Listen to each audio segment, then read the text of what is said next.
Louisiana, and complete carnage after a fiery highway crash in Colorado. And have you seen it yet? Avengers Endgame premiered last night, and it's already looking like it's going to break box office records. But first, here are your headlines.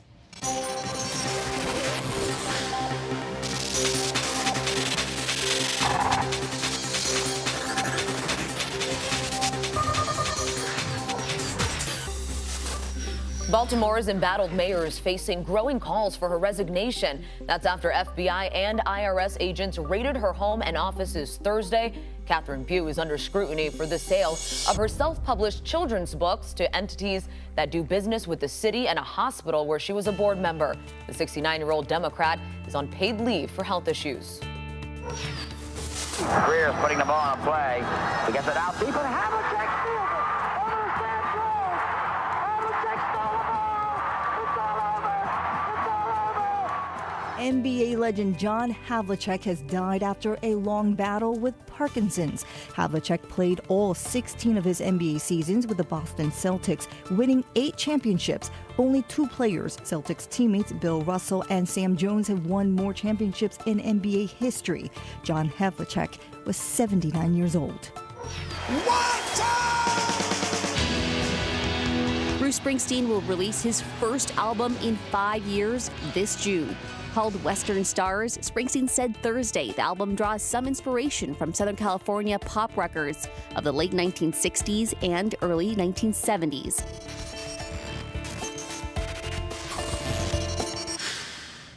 We begin with that severe weather down south. 11 confirmed tornadoes in Texas, Illinois, Mississippi, and Louisiana. 7 of those tornadoes were in Louisiana, where the governor declared a state of emergency after 2 were killed. So I want to go to Marcus Moore, who's in Ruston, Louisiana, with more. Marcus?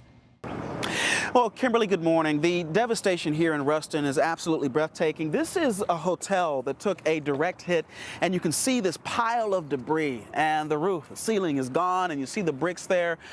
Just an absolutely incredible scene, especially when you learn that no one at this hotel who was here at the time the storm hit suffered any injuries. That's what we're told, and it's an absolute miracle, the people here say. And I want to point out, look off in the distance there, you may be able to see the trees, the tops of those trees.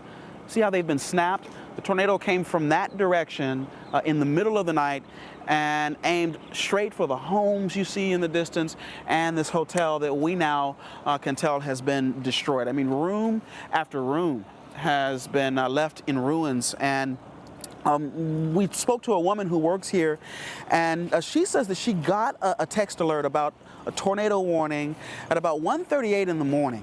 And, you know, at that time, people are in their rooms asleep, and she woke up to the sound of wind, loud wind, and also glass breaking. And you see the windows that have been busted out. And again, this is a brick building, a 2-story building. Much of it left in ruins, and it gives you a real sense of the power of these storms when they come through. We know from the National Weather Service now that this was a EF3 twister with 145-mile-per-hour winds that did this damage here, and it's one of 7 tornadoes, Kimberly, that hit Louisiana alone. We know in all there were 11 tornadoes in 4 separate states that caused damage, but this one by far are the most powerful that we have seen. I mean, look at this. When you take this in and you look at the damage up on the 2nd floor and these broken windows and all of the debris you see on the ground here, it really is incredible that no one was hurt. But certainly they have a lot left to clean up here in Ruston and across the region.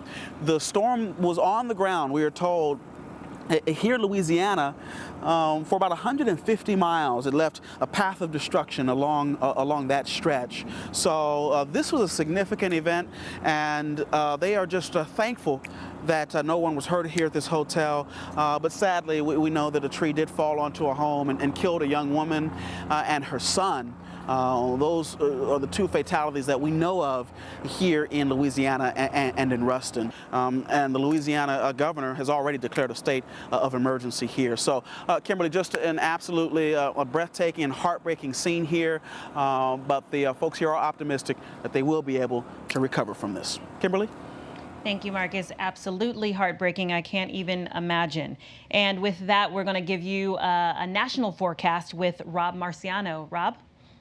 Hi, Kimberly. We're still watching this system, which is picking up steam. It's picking up some strength as it moves towards the north and east, but doing significant damage, not just in Louisiana, but across 4 states, 11 tornadoes in the last 2 days. And obviously what Marcus showed you, the worst of it across northern Louisiana. Take a look at the satellite radar composite, the classic comma shape showing you the breadth of this storm, with thunderstorms down across Florida and as far north as New England later on today. But the strongest storms will be across probably North Carolina in through the Delmarva, mid-Atlantic.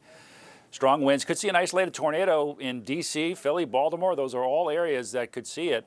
And outside of that, heavy rain, pulses of rain, several rounds of rain and thunderstorms for a good chunk of the northeastern quarter of the country. So be careful today. Meanwhile, if you want dry and hot conditions, continue to go out west, where this past week it's been very warm in the valleys. Another nice day in San Francisco, 72, 71 in Los Angeles, 95 in Fresno, 101 in Palm Springs, 101 in Phoenix. If they hit that today, that'll be the first 100-degree day so far this season.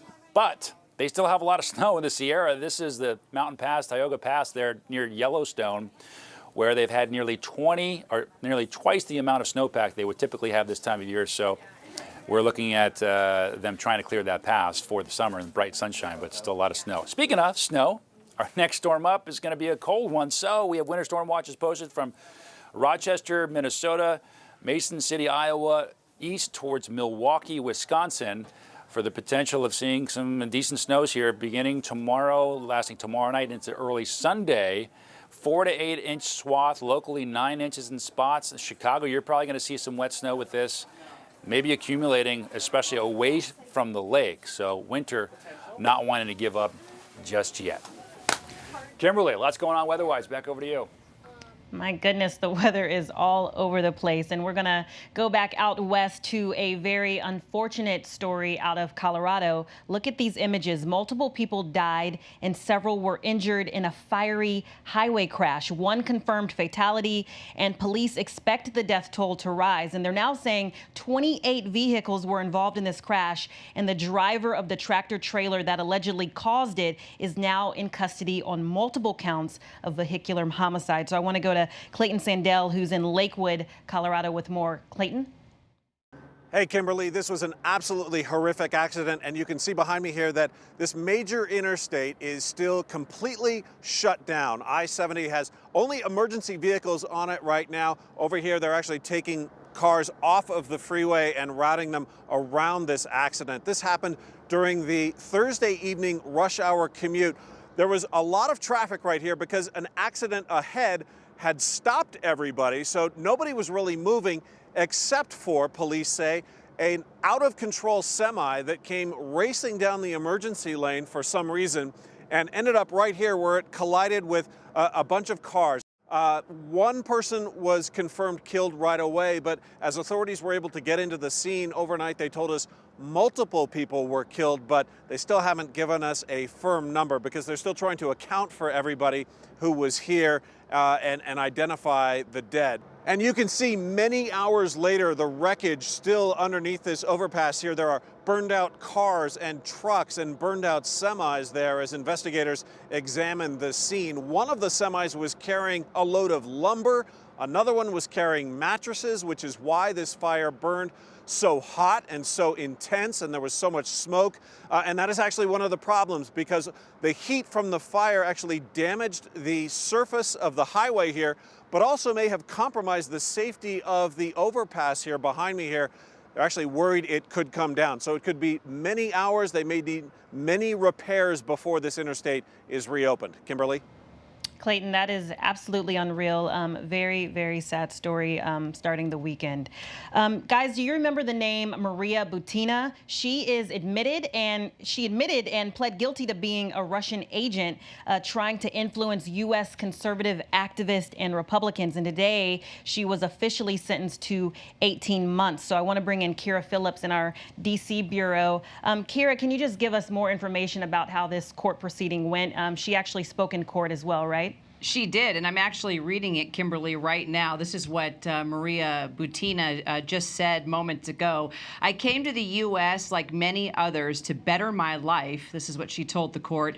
I wish to mend relations while improving my own resume. I have 3 degrees, but now I am a convicted felon with no job, no money, and no freedom. Then she went on to say, I still hold a whisper in my heart to one day return to this country, but I know this wish is only a dream. And, you know, Kimberly, this story, there's been so many different opinions on who Maria Butina is. What were her motives? Why was she here? Because she was able to infiltrate herself in so many high-level circles. At the time, she was 29 years old when she was arrested by the FBI. She's now 30. And she was seen questioning the president at an event. She was seen in numerous pictures with high-level members of the Republican Party. She seemed to infiltrate herself very well with the NRA. She was a gun activist back in Russia, and so a lot of people, a lot of journalists and critics will say that she was a spy and that she was here to infiltrate circles and help Russia to help Trump win the election. Others are saying she wasn't a spy. Spies work in secret and at very high levels, and this was just an innocent young college student that just knew how to work the system. But bottom line, what has been proven, and we don't use the word spy because her lawyers have said this is not an espionage case. She did plead guilty to operating as a foreign agent, and that is why she is serving time. She's been cooperating with the feds. But I want to point out that this story became very popular at the time that Robert Mueller was launching his investigation. But they are 2 totally different separate cases. But the fact that there was this narrative going on about Russian efforts to influence the election here in the United States, that's what really generated a lot of publicity around Maria Butina, the circles she was running in, and of course the emails that were presented in court and prosecutors saying that, look, there's evidence here that she was working a covert influence operation, and that's why they took her to court. And they got what they wanted today. She's spending 9 more months in jail. She wanted to go home. She wanted to take her time served and be deported and get back to Russia. That's not going to happen now, it looks like, according to the judge. Well, Kara, one thing I find really interesting about this is that you were able to visit her several times in jail, and I'm curious, what was she saying to you during your time? Yeah, that's a good question. I found her to be a very interesting person. I did meet with her several times. Just a couple things that stand out to me. When she was in solitary confinement, she told me she got through the entire Bible. She read the whole Bible, became a born-again Christian, and started meeting with her priest on a regular basis. And that really changed her life and opened up her eyes and realized that she'd been treating people certain ways to reach the top, and she feels guilty about that. And now she's found a new sense of self. She's lost a lot of weight. She spends a lot of time running at random times at night, doesn't sleep very well, and that she feels really, she has a lot of remorse, she says, for what she's done. And she doesn't like how her reputation has been tarnished and how she's been portrayed, and that she is not a spy. And if she were a spy, she told me, don't you think I would operate in more sophisticated ways? I was out there being very vocal about what I was doing and what I was promoting. So her hope, well, it looks like she'll be spending 9 more months in jail, but her hope is just to get deported, go back to Russia, and no longer be a gun activist, she tells me. She just wants to stay out of the limelight. All right, Kara, thank you so much for the updates. We appreciate it. You bet.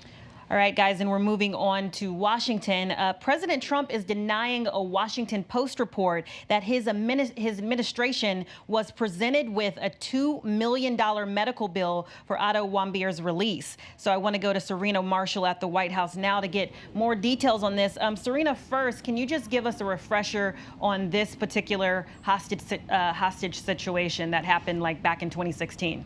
Yeah, Kimberly, Otto Warmbier was a University of Virginia student who was essentially convicted of vandalism in North Korea and was sentenced to 15 years hard labor in a North Korean prison. He fell into a coma. Exactly how isn't exactly clear, but now the Washington Post reporting and ABC News has confirmed that the administration was then presented with a $2 million bill for Otto's medical expenses before the U.S. team that had gone over to bring him home were allowed to leave with him.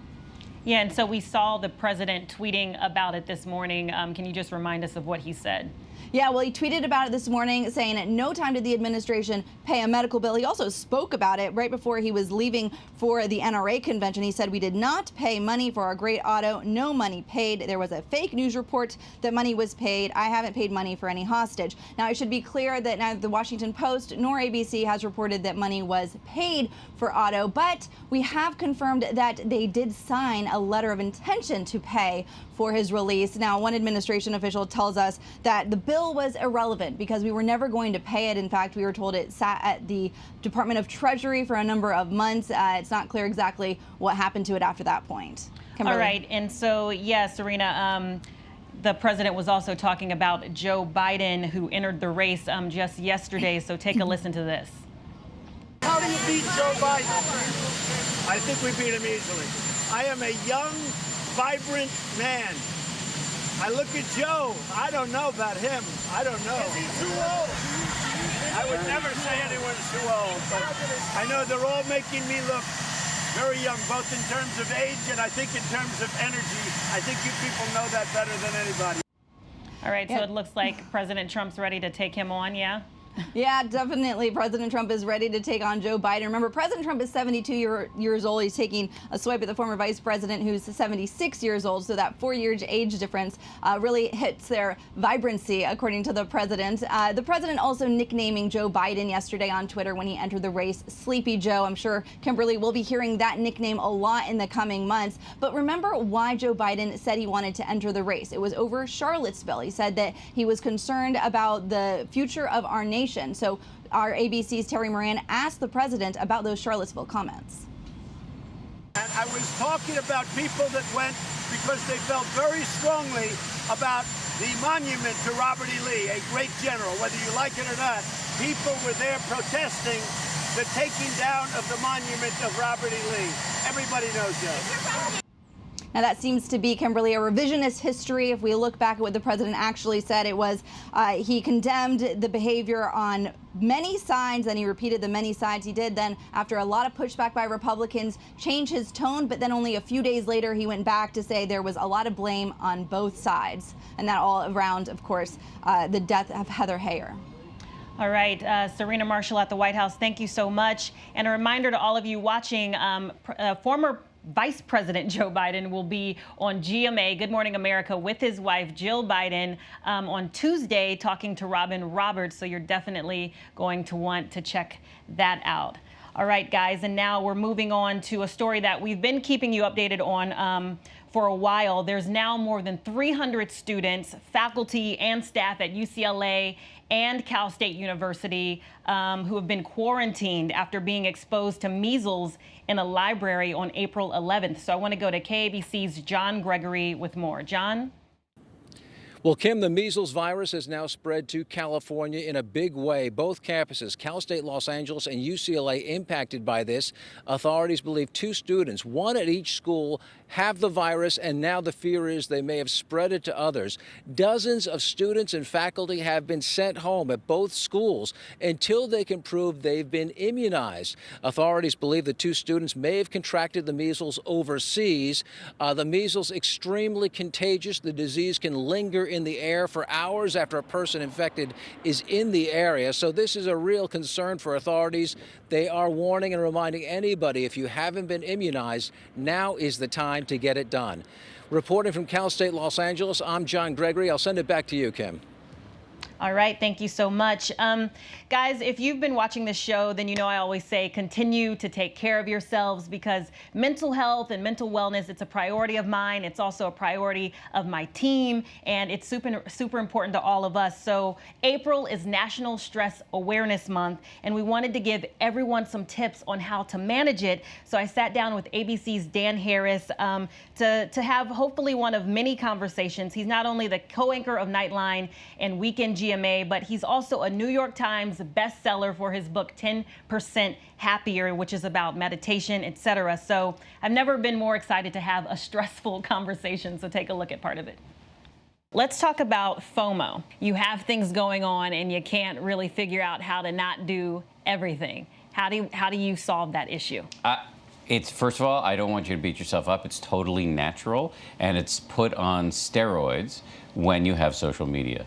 Yeah. And a friend of mine has described social media as ego itching powder. It's like you look at it and you're looking at other people's curated lives, and they're telling you about some award they just won, or some beautiful baby they just produced, or they just got married and you're not invited, or they're on some great vacation and you can't afford it. And you see this and you go into what in meditation circles we call comparing mind. You're comparing your life to other people, which is a painful state to be in. Yes. So let me make a radical suggestion. Delete the apps from your phone. I'm not saying delete Instagram? Delete Instagram, delete Twitter, and delete Facebook. I'm not saying never use them. I'm saying recognize that they put you in the state of mind that is painful, and you take your power back. All right, that's Dan Harris. He's amazing. You're definitely going to watch the full interview that airs on ABC News Live today at 2:30, or you can go to abcnews.com. And there's also a guided meditation that he did with me at the end, so check that out. All right, guys, were you watching last night? Football fans packed the streets of Nashville for the first round of the NFL draft despite the rain. Robin Roberts was there. Taylor Swift was there with her big announcement. But the fans were anxious to see what players would end up on which team. So I want to go to Trey Wingo from ESPN, who's with us to break it all down. Trey, first off, let's just start with Kyler Murray. Give me everything. Big night for him. Well, it was. Hold on. First, I'm deleting all my Twitter and Facebook to avoid stress. So let me just get rid of that right now, because I want to make my life less stressful by 10%. No, actually, it was great. The big winner last night was actually Nashville. I mean, we had threatening lightning storms all around us, and it poured rain, and 200,000 people didn't care. Yes. They packed the streets. It was absolutely an incredible experience. But yeah, Kyler Murray goes #1 overall. It was really, Kimberly, a very historic night. Let me get really football-y here for you for a second. Yes, please do. It's the first time ever a quarterback from the same school had gone #1 overall 2 straight years. Baker Mayfield from Oklahoma was #1 last year. Kyler Murray was #1 from Oklahoma at a quarterback this year. It was also only the second time in the common draft era, which everyone knows goes back to 1967, that a team took a quarterback in the first round in back-to-back years. That would be the Arizona Cardinals, who took Josh Rosen 10th overall and took Kyler Murray #1 overall. And last time that happened was 1982 with the then Baltimore Colts, when they took Art Schlichter and then John Elway, who eventually was traded away and never played for the Colts. It was also the first draft where we've ever had 2 teams with 3 first-round picks. Both the Raiders and the Giants did that. So in many ways, there were things happening last night in front of 200,000 rain-soaked, very socially lubricated people in Nashville that never had happened before. All right, so you gave us some good information there, but what do you think were like the biggest surprises of the night? Well, a lot of Giants fans are texting me, what did my team just do? So we should probably start there. The Giants had 2 picks to begin with and traded back in for their 3rd pick. But with the first pick, the 6th overall, they took a quarterback like most people thought. They did not take the quarterback most people thought they would take. They took a guy, Daniel Jones, out of Duke. Now, Daniel Jones played very well for Duke, but Duke, as we all know, is not a bastion of footballdom or quarterbackdom. Zion Williamson and the Duke Blue Devils basketball team is what we think about. But they were really sold on this guy, and a lot of people are concerned that maybe they took not only the wrong quarterback, but also at the wrong place. And there's a really convoluted thing I can get into, but I'll make it very simple. It's not about just drafting players. A draft pick is an intrinsic value. And what you try and do during the draft is maximize the value of the pick and also get really good players. a lot of people think they could have waited to get Daniel Jones with a later pick and maybe use that pick to get somebody else. So I think that's what a lot of people are concerned about when you talk about the Giants. All right, and so the draft is not over, so what can we look forward to in the next coming days? Less rain, but just about as many people. We've got rounds 2 and 3 tonight on ESPN and ABC. We're probably going to have a lot of quarterbacks and wide receivers go. There were a lot of big names that did not go in the first round. So there will be a lot of names that are familiar to college football fans that will go tonight. And we're just going to have a great time doing it because we won't be in the rain and we'll be having a lot of fun. So you can check it out on ESPN and ABC. Coverage starts at 7 o'clock Eastern. Awesome, Trey. Thank you so much. We're going to be watching. Very exciting. All right, guys. And today, Marvel fans will finally have their answers. Avengers Endgame hit the theaters nationwide last night, and some of the mega fans who dedicated nearly 58 hours to watching all of the previous films, they were there, and we talked to them before they watched the Endgame, and we caught up with them after. So take a look at this.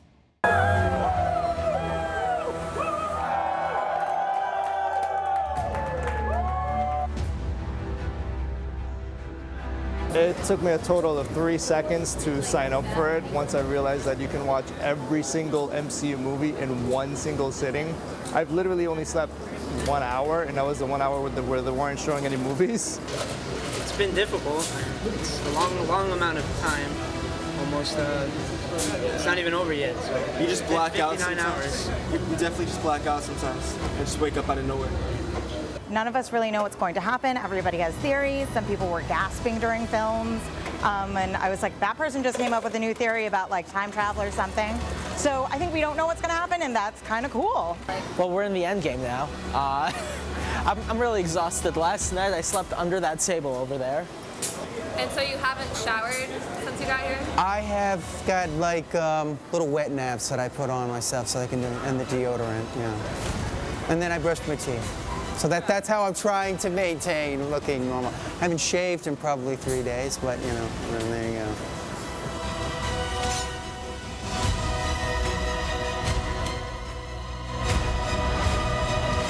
You did the full 59 hours here? We sure did. Yeah, Was it worth it? 100%. 1,000 times, yes. Would I ever do it again? Absolutely would do this again. No words. This is just amazing. I cried. I waited here I did a 59-hour marathon, and that was the best conclusion of it I could have possibly imagined. It was seriously worth it. Being able to watch the storylines over in its entirety for that climatic event just now was, I can't even begin to explain. Would you guys do a movie marathon again? Yeah. No, I would not. It really just depends if it's going to be longer. Yeah. Yeah. How long do you think is your limit? This. This is probably my limit. This is definitely my limit. It's got to be the limit. Who has that kind of time? 58 hours, oh my goodness, they are dedicated. I also want to thank Ellie and Allie, who they're producers here at ABC News, and they went to shoot that last night. Lots of fun. I know everyone's sleepy. Also a reminder, Avengers Endgame is produced by a division of Disney, our parent company here at ABC News. So guys, continue to take care of yourselves. As I said earlier, it's the weekend. Happy Friday. And if you're around, you can stick around for the briefing room at 3:30 p.m. And then you can check out World News Prime at 8 p.m. And if you want to stay updated on all of these headlines, you can download the app or go to abcnews.com. I'm Kimberly Brooks, and I'll see you next week.